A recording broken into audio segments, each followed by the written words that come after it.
And welcome in. And first at 11 tonight, new details in the Alex Murdaugh saga. One of his alleged co-conspirators, Eddie Smith, is back in jail after a judge revoked his bond. He was free on $250,000 bail after being charged last month with money laundering, forgery, and trafficking meth. Now, prosecutors say he repeatedly violated his bond conditions and lied about how much money he has. But Smith wasn't the only one in the courtroom with an alleged connection to Murdaugh.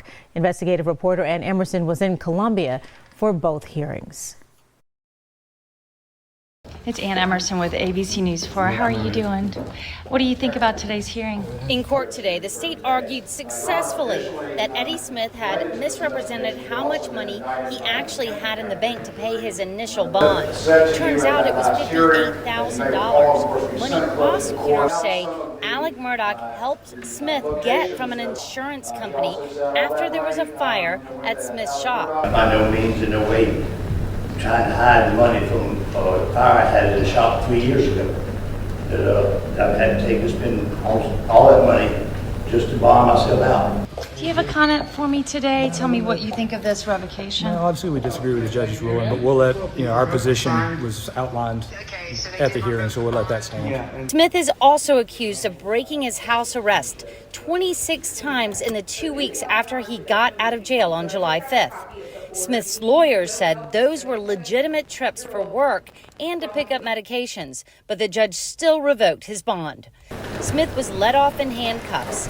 He's now in the same jail as Alex Murdaugh. But there was a twist to the Murdaugh story today. Another defendant went before the same judge minutes before Smith. 34-year-old Spencer Roberts from Walterboro. Right now, he's only charged with fraud involving PPP loans, but the state said he's also tied up with Murdaugh. They didn't give more details. But as the Attorney General felt the need to state on the record, there are some allegations that Spencer may have been involved with Alex Murdaugh and Curtis Eddie Smith. Do you know that if your client knows Alex Murdaugh or had any relationship with him? I don't know that they've ever met or spoken, or I would be guessing as to that, but there's been no indication from me that he even knew who this guy was. And that's the first time I've heard that. I certainly didn't expect to hear it for the first time in open court, but that's the road that I suppose we're going down. After this development in court, the AG's office still refused to release Spencer Roberts' arrest documents. We've been told that Roberts has not been formally indicted yet by the state grand jury. So who is Roberts, and does he know Smith and Murdaugh? That's what we are now waiting to learn more about in the coming days and weeks. Working for you in Columbia, I'm Ann Emerson, ABC News 4.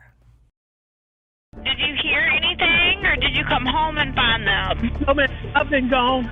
I just came back. And don't forget that there's a lot of depth to this case, and our award-winning podcast takes you through all the twists and turns. We've launched nearly 20 episodes of the Murdaughs, Murders, Money, and Mystery. Be sure to download it today.